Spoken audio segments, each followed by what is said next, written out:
Please welcome Jaime Carrillo. Jaime. That must be hard to watch.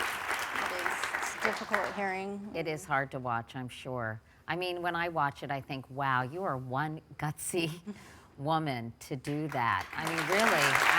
Thank you. And before we talk about that and what prompted you to call her and videotape that conversation, let me find out a little bit more, Jaime, about what happened to you when you were 12 years old. How did the abuse start? She started off as my 8th grade basketball coach, and she kind of friended me.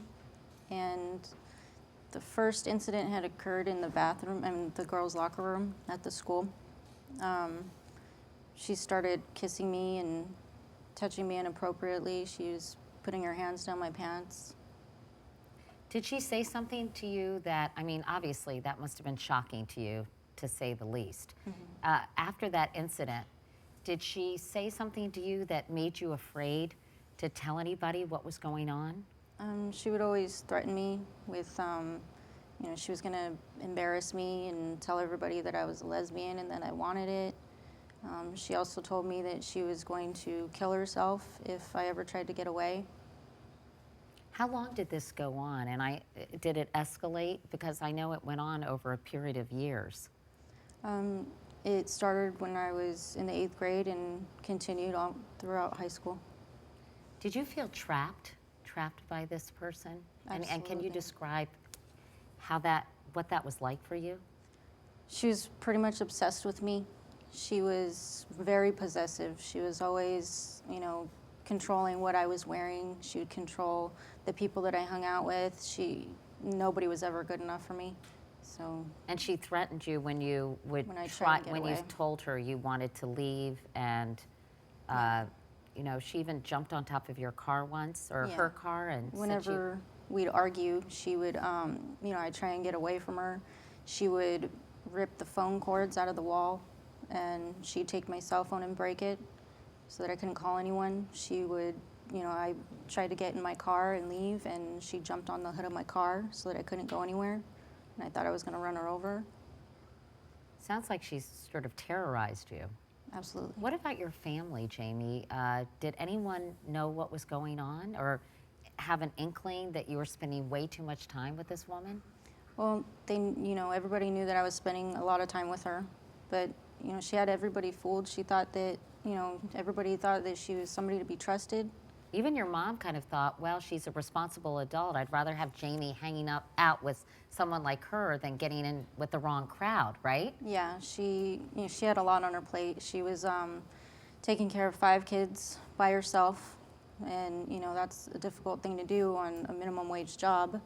And she didn't have a lot of time to spend with me, and Cardosa took me under her wing, is what she was calling it. And I guess she figured that I was with somebody that everybody trusted, and she was responsible, so she trusted her too. And she had won your mom over in a way, hadn't she? Everybody.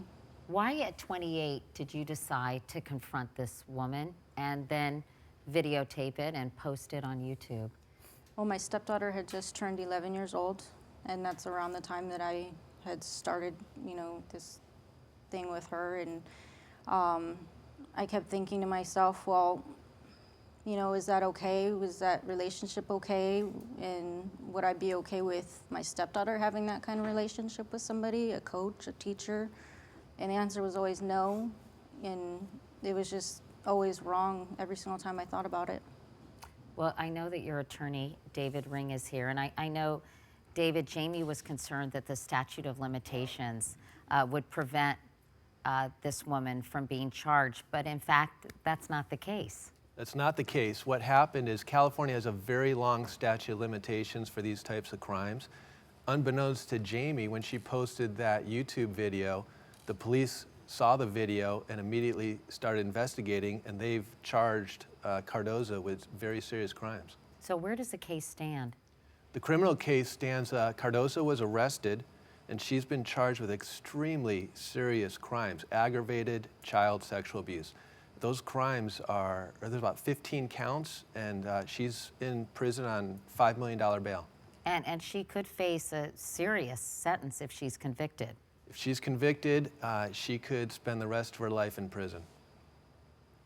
And you know, we reached out to her attorney, by the way, we should mention, and we've not received a response. We also reached out to the Riverside Unified School District, and they declined to comment on it, saying it was a pending case. And you know, when you talked to her on the phone, you said how she had affected your life. How did she, or how does she still affect you to this day, Jaime, this whole ordeal that you had to go through? Emotionally, with relationships, you know, I have a difficult time. It's just, you know, I have a family and everything. I love them to death, but there's certain things, like I don't trust people. My trust in everybody is just gone. I know you're married, kids. and you have as you mentioned, Engaged. you're engaged, Yeah. and you have an 11-year-old stepdaughter, and you have two children, two younger children, correct? Yeah. And it sounds like your husband has been incredibly supportive and understanding. He has. He's been great. And what do you hope will come out of this whole thing? I mean, what do you hope your experience will teach other people? I hope that she goes to jail, first of all, you know, because she took away my childhood, and that's something I'll never get back. I hope that it empowers people to come forward, that they realize that it's not too late. You can actually do something about it, because she's in jail right now. Because so- another victim also came forward, Yeah. another of her alleged victims. Yes. And so you just want to increase awareness. And what was the response when you posted it on YouTube? I know that, as I said, 1.2 million people watched it, which is sort of unusual, right? Do you Yeah, know why they even to did me, that? I it's think crazy. maybe they just thought, wow, this woman is really brave. I'm still shocked and amazed by it, but you know, when it hit 200 views, I was like, oh, that's good. But then it just kept climbing and climbing, and I was like, wow, like, you know, and then the responses that I get in my emails are just, it saddens me, because so many people have been through this, and you know, I wish I can help them all. Do you hear from other victims? Absolutely. There's, you know, one that comes to mind where she says she's 50 years old and she's never come forward with the abuse that she had done to her by another female. Well, hopefully you'll give a lot of people the courage to follow suit and to do what you were brave enough to do. Jaime, thank you for coming in. I know this is still probably very painful to talk about, so we so appreciate it. David Ring, thanks so much to you as well.